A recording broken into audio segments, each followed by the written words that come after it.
est gis nañ li ñu doon reproché wala c'est le pouvoir moo demee noonu boo ñëwee toog média yi mënul ñàkk média d'état yi faaw nga téye ko est-ce que. non mais APS boo xoolee finalement bi nga dikkee ba toog APS kon da nga xalaat nga ne xëy na da ngeen a juumoon. li ngeen la doon critiquer waa APR nañ doon def ak les médias d'état. mais non ce que je veux dire ci lu yomb mooy. actuellement APS xam nga ñun suñu arrivé au pouvoir dafa am lu ñu dimbali.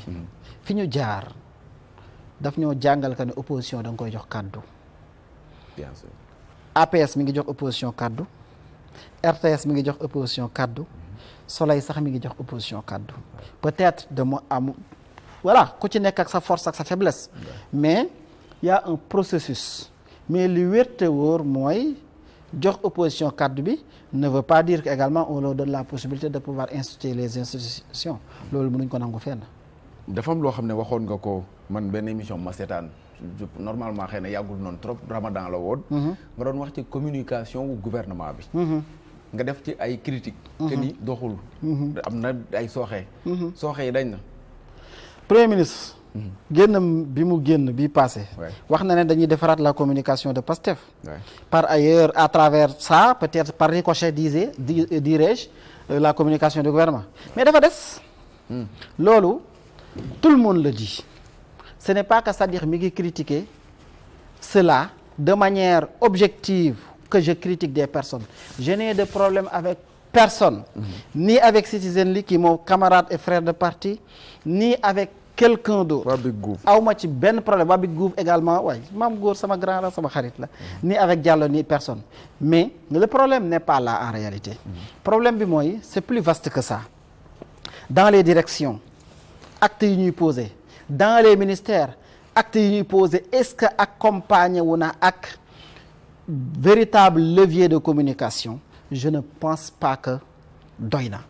ñu bëri nag def nañ ci ay reproches ñii nee nañu communication bi des na dem nañ sax tey jii nii par exemple bi ma annoncé ne dinaa def émission ak yow am na ñu bëri ñoo xamante ne reproché nañ ma man c'est-à-dire Top ne ma nañ la daan gisee ci plateau yi gisuñ la ko am na ñoo xamante ne beaucoup plus peut-être profond ci seen wax dañ lay wax ne biñ la nommé ba tey sax gis nañu ne waxatuloo fan nga ko teg. am ñuy gën a approfondir même que ni c'est-à-dire Top poste bi ñu ko nommé moo ko neexul moo tax waxatul ma yokk ci boobu. bon loolu yëpp dégg naa ko. mais li wér te wóor mooy man damaa xëy sans que je ne fasse la demande. je le dis haut et fort dama doon nelaw. je vous assure ñu woo ma ne ma c'est-à-dire kat félicitations yow lañ nommé président bu APS man leen merci beaucoup dem te di continuer sama nelaw. c'était le mois d'octobre on est arrivé au pouvoir au mois de mars. avril mai juin ba octobre. donc dérangé ma d'autant plus qu'entre-temps am na lu xew mais état bokkul ak opposition. daa am des responsabilités yoo xamante ne ku ci nekk bu ñu la ko joxee daa am lu ñuy xaar ci yow. su dee par exemple ils ont choisi ñoom bu ma nee nag je parle du tandem. Ousmane Sonko ak Diomaye nekkat c'est-à-dire li ñu bëgg ci moom pour le moment. mooy mu dem APS mais damay dem APS ne teg def sama liggéey. léegi nag bu ñuy xaar ci man ma apporter sama pierre à l'édifice ci communication bi comme ni mu daan amee ci opposition bi day fekk man c'est-à-dire Top et j'en profite d'ailleurs pour le dire à ceux qui nous suivent. day fekk man c'est-à-dire Top ma am information pour informer. je n'ai aucune information pour informer de quoi que ce soit awma benn information pour communiquer de quoi que ce soit c'est ça la vérité dëgg yi mooy xaaral rek ma ñëw bi ñu nekkee opposition dama doon am information de première main lu ñu war a communiquer ñu communiquer te lu ñu war a wax ñu wax ko loolu mooy bi ñu nekkee opposition mais bi ñu nekkee pouvoir en un moment dafa mel ni ñun dañoo isolé man c'est-à-dire Top en tout cas c'est le sentiment que j'ai eu par rapport ak communication yëguma li xew am na un jour dafa am kenn koo xam dafa jóge palais c'est l'honorable député Amadou Ba ne ma mais c'est-à-dire ñun à la veille de ce 4 avril là tous les grands débatteurs du parti dañ leen invité woon palais pour wax leen les éléments de langage gisuma la ci ma ne ko yëguma ko moom bu ma ko waxul woon du ma ko yëg je ne suis au courant de rien maintenant boo yëgul nooy communiquer. mais lu xew. ce qui nous loolu nag ça fait 15 mois que je pense que communication bi orientation bi mu jël par rapport ak ñi nga xamante ñoo mës a tenir la communication du parti parce que nous sommes dans un état et on parle de parti d'état parti parce que ñi nga xamante ne ñoom ñoo falu ñoom ñoo gérer état bi dëgg la am du dëgg loolu donc moo indi wax état parti homme d'affaires kuy politique lañ ko jox. justement kuy politique lañ ko jox. Ouais. donc peut-être ñoom ñoo xam li tax ñu ne kat Sadikh fii lañ ko bëgg mais man loolu dérangé wu ma su doon j'étais inclus dedans xam liy xew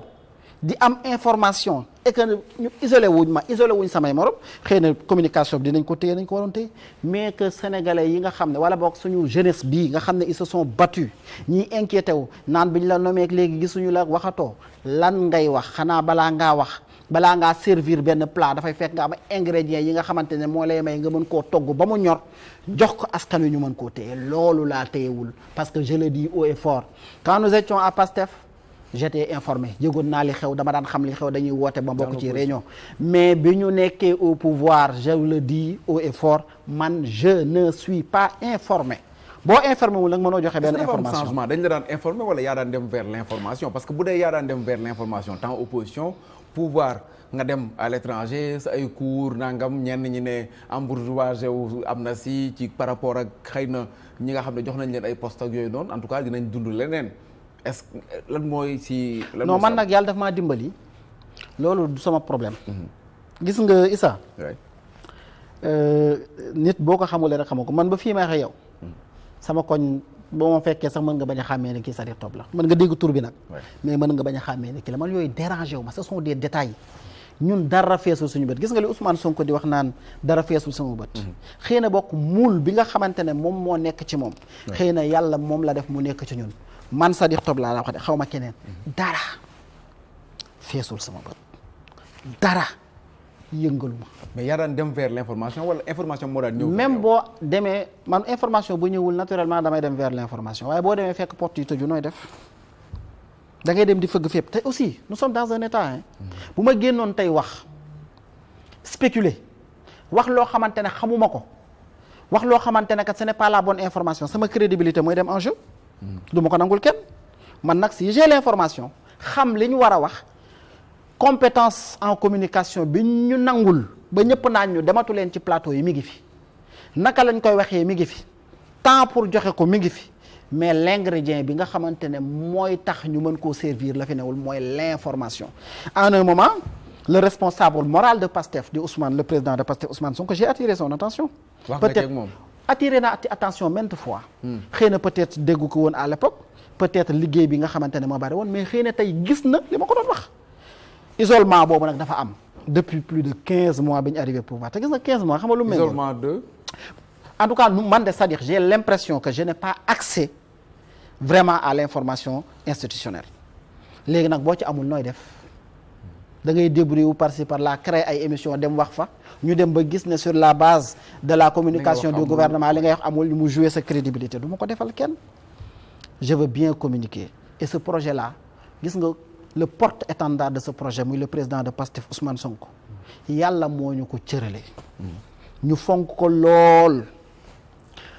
gëm ko lool bëgg ko lool loolu yàlla xam na ko te képp ku nekk PASTEF man gëm naa ne sentiment bi nga am vis-à-vis du président de PASTEF Ousmane Sonko cofeel gi ñu am ci moom yàlla daf ñoo dimbale moom jikkoom bi nga xamante ne seq nañ ak moom jëf bokk ak moom politique bi ñu gis ne kii nit ku tedd la ñu xam ne kii nit ku dal la ku xam àddina kooku tey bu ngeen seqee espace politique bi looy def looy wax da nga koy sóoraale da nga koy bàyyi xel waaye nag ci kaw également nga am les informations qu'il faut moo tax côté boobu et sama grand la il a une responsabilité là-dessus responsabilité la situation bi nga xamante ne man jàpp naa ne ñenn ñi peut-être isolé nañ war na koo mën a teel a gis parce que moom mooy personnel moral bi moo tax du ñu nangu dara dal ci kawam nag du ñu nangu Ousmane du ñu nangu ñun nit ñi di ko jël di ko isolé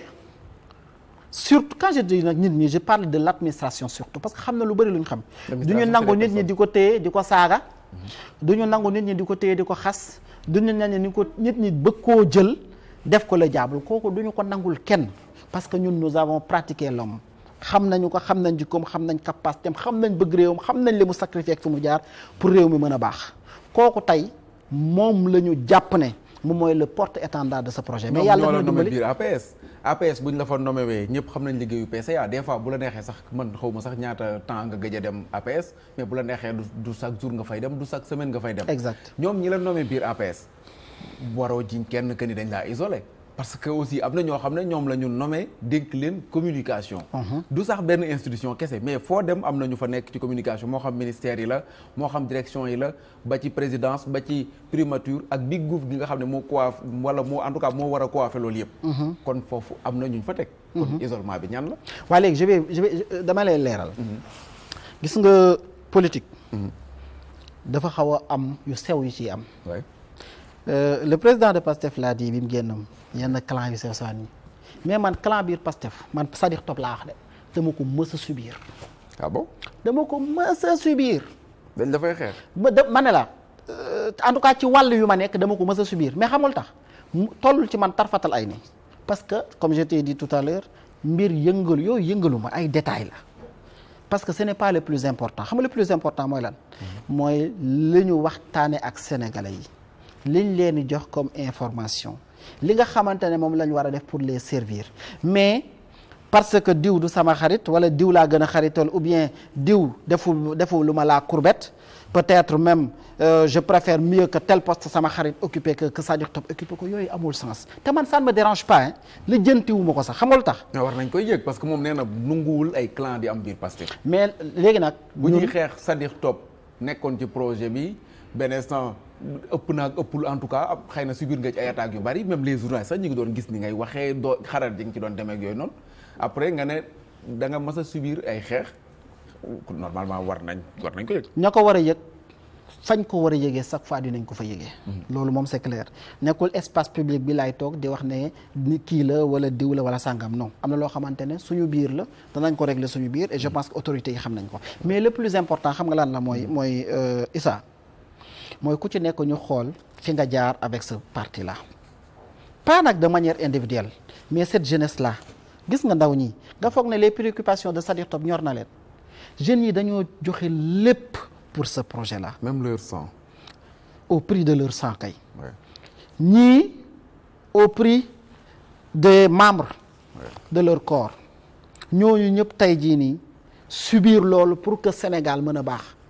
subir loolu parce que am nañ yaakaar ci projet bi nga xamante ne teg nañ ko subir loolu pour que Sénégal mën a jël trajectoire boo xamante ne fa lay jaaree à jamais jëm ci yoonu baax et que trajectoire boobu à travers Sénégal li mu koy def mu nekk empreinte boo xamante ne moom la yeneen dëkk yi wër Sénégal et à travers le Sénégal toute l'Afrique mën a jóg kanam xam ne kat lii mooy yoon wi cette jeunesse là qui s'est battue cette jeunesse là dañ ko war a bàyyi xel dañ ko war a déglu dañ ko war a jege surtout à fortiori mooy ñii nga xamante ne mooy la base de Pastef man dama leen a gëm dama leen di déglu dama leen di bàyyi xel parce que man gëw ma ne am na poste bu gën a rëy biir Pastef que poste militant poste militant position gënu ko rëy biir Pastef ku ci nekk nag yàlla cërale na la am lum la may ba fenn foo xamante ne peut-être yow boo fa waxee nit ñi déglu la loolu yàlla def na ko ci Amadou Ba def ko ci Babo Ba def ko ci El Malick def ko peut-être de moins def ko ci Sadikh mais ku ci nekk aussi ba nga xamante ne loolu nga ci la cay sa wàll nga def ko mais ci kaw nag nga am possibilité exercer ko. mais kañ lañ la possibilité exercer bëgg a xam kañ lañ la gëj a woo pôle communication par exemple woo la ne la Sadikh Top kat dañ la bëgg a envoyer sur tel plateau de télé. non loolu moom bi ñu toogee pouvoir amul mais loolu c'est des détails. parce que xam nga lu tax. li tax mooy bi si njëkk mooy. xaar du ma leen par exemple plateau de télévision bi tey tàgguma kenn pourquoi may tàggoo je suis une personne censée être intelligente réfléchie xam l'enjeu ñëw wax fañ war a waxee loolu mooy li ci ëpp solo mais neen li ci des yëpp je pense que ce n'est pas le plus important xam nga le plus important mooy nekkul Sadikh demal fi demal fa xam nga le plus important mooy lan nii Amadou Ba nii sàngam li ëpp solo mooy juste rek ñu am accès à l'information. accès à l'information voilà. mais par rapport ak côté communication boobu noonu déjà amoon ngeen point fort. mooy la communication. Pastef xëy na suñu waxee communication si nit ñi dañ koy jàppee nax ak yooyu mais communication en tout cas de communication dafa bëri lu mu ëmb. moo xam lii lañ war a wax lii waruñu koo wax nan lañ koy seggee ban moment la ñuy def déclaration comme li nga doon wax sànq bi ngeen demee Gambie ak yenn déclaration yu bari yoo xam ne même bu dee nit ñi dañ koy critiquer sax fekk na yéen am na loo xam ne en tout cas moom ngeen ci jublu woon objectif kese même bu dee da ngeen ko defoon sax pour ne nañ ko def ba xam lan la ci nit ñi xalaat ak yooyu loolu benn la ci seeni point fort beneen bi mooy les réseaux sociaux point fort la woon ci Pastef beneen bi mooy les plateaux de télévision point fort la woon ci Pastef. am nay reproches yoo xam ne wax nga ko sànq ci ñu nga xam ne plateau de télévision yi déjà dematuñ ci te seeni point fort nit ñi sax dañu doon jàpp naan waruñu am sax yenn postes yi parce que dinañ gën di mën di dem ci plateau yi pour di défendre le projet loolu yëpp lan lañ war a soppi tey dans la communication ba nga xam ne Pastef dina parler d'une seule voix. bi si njëkk mooy les ministres et DG et PCA que nous sommes, y compris Sadikh Top, qu'il soit présent ci li nga xamante ne moom mooy plateau de télévision yi. amul ministre la wala directeur la dootuma dem défendre ci tel projet bii buñ ko gëmee li tax ñu xeex ko ba mu war a egg fa mu war a egg jàpp naa ne li ñu war a njëkk a def ñun ñëpp mooy fexe ba ñuy dem ci plateau yi défendre le projet défendre les réalisations wax ko na mu war a demee waaye gis nañ fi ñoo xamante ne ba ñu nekkee ay directeurs généraux ba tey nañu war a defee seen rôle dans la communication defuñu ko c'est ça la vérité nañ ko waxante. man nag dama jàpp ne ki nga xamante ne dafa war a def ay réalisations. un directeur général par exemple ministre bu war a def ay réalisations am nga loo war a wax bu baax a baax ci li nga xamante ne moom nga def mais bu dee waxoo defoo ci li nga xamante ne ñoo ngi koy xaar ci yow ci mission bi nga xamante ne moom lañ la dénk mais fay am na loolu mooy problème bi ñu am il n'y a pas une coordination amul boo demee yenn ministères yi ak yenn directions yi ni ñu war a communiquer dafa des bu baax a baax ñun ñi nga xamante ne xam nañ tuuti ci communication gis nañ ko mais léegi nag responsabilité bi kan la ministères yi ministres yi ak directeurs yi nañ jël seen responsabilité comme il se doit communiquer comme il se doit man ku ma ci jox par exemple quelques informations yoo xamante ne nañ ma kat on a fait telle réalisation mais bu ñu nekkee ci situation boo xamante ne dañu war a wax li ñu war a def man bu boobaa dinaa ci def li ma ci war a def. est-ce que nekkul aussi amul jaawale même ci attaché de presse ak poste de chargé de com parce que aussi bu ñu gisee yu nga xam ne xëy na du ma wax kenn mais en tout cas ñu nga xam ne jege woon nañ trop ñu nommé leen à certains postes surtout côté communication ci ñoo xam ne xëy na nekkul woon dëgg loolu la ñuy liggéey wala lu ñu jàng carrément lu dul doon nañ leen gis peut-être muy def moment de vérité benn isatine buy def moment de vérité fekk na agul sax ci métier bi carrément ci journalisme est-ce que poste yi nomination yi aussi du woon foofu la problème bi nekk. mais am na feneen fu problème bi des vrais techniciens yoo xam ne c'est des techniciens de la com. non mais xam nga en réalité. am na ñoo xamante ne yàlla xam na ne seen pratique dans l'opposition ak fi ñu jaar ñun ci wàllum politique. ils sont devenus des as de la communication am na. exactement am na ñoo xamante ne également fi ñu jaar ak les débats dem nañ ba nga xamante ne am na lu ñu téye ci wàllum communication wax dëgg neex yàlla mais on ne peut pas être plus réaliste que le roi. am ñoo xam ne aussi ña nekkoon di communiquer waa régime APR ñoo nekk foofa ba léegi. malheureusement loolu nag mooy malheureusement gis nga te sax da nga ma jox brèche gis nga bu ñu bëggee defar réew mi te dañ koy defar te moom la ñu bëgg président Bassirou Diomaye Diakhar Faye moom la bëgg. le premier ministre Ousmane Sonko moom la bëgg. gis nga bu ñu ko bëggee defar il faudrait que ñu dénicher ñi yàq réew mi ba réew mi toll fii ñu dindi leen fa teg fa ñoo xamante ne ce sont des Sénégalais man nag j'assume. quel que soit leur contrat. xaaral ma wax la non je ne dis pas que dàq leen. mais en tout cas tegal ñoo xamante ne leer na la ne épouser nañ sa projet gëm nañ say idée gëm nañ li nga xamante ne moom ngañ jaay Sénégalais yi. mais boo jëlee koo xamante ne dala doon xeex démb gëmul sa projet gëmaanu ko du ci sonn du ko jaral loolu mooy li ci ne te ñun dañoo gëm projet bi nga xamante ne moo jaral ñu xeex ci ba jot pouvoir. dafa ñoo xam ne diplôme leen fa yóbbu aussi bu ko fàtte. waaw xam nga moom laay wax c'est-à-dire que gis nga loolu mooy suñu problème. gis nga administration bi y a une bonne part de l'administration. ñi ngi fi nekkoon su Wade. nekkoon fi su Macky. nekk fi aujourd'hui ci ñun bis bu ñu fi jógee ci réew mi yàlla na yéex lool ñoom également bu dee ñu ngi fi waat dañ fiy continuer donc ñooñu tey am na ci ñoo xamante ne seen intérêt rek leen tax a jóg ñooñu da nga leen xool ba xàmmee leen xam ne exactement bu dee méngoowul ak sa projet politique du ma ne da nga leen di dàq déedéet mais fexeel nga xam ñi ngay liggéeyandool carrément pour que projet bi wala nga woo leen ne leen lii laa bëgg ñu liggéey ci loolu parce que loolu mooy un commis de l'État un commis de l'administration c'est très important loolu ñu def ko ñaareel bi maa ngi koy wax tout à l'heure on ne peut pas être plus royaliste que le roi le directeur général le ministre waa kooku kan moo ko gën a mën a xam li mu réaliser acte yi mu posé da ngay gis koo xamante ne posé wul acte réalisé wul parce que peut-être moom PCA la exemple kenn ñu ñëw ne ko communique sur les réalisations du gouvernement mais nan la ciy communiquer bu dee amul les informations nécessaires les directeurs généraux et les ministres qu'ils communiquent davantage génn waxtaan ak sénégalais yi leeralal leen ci seeni projet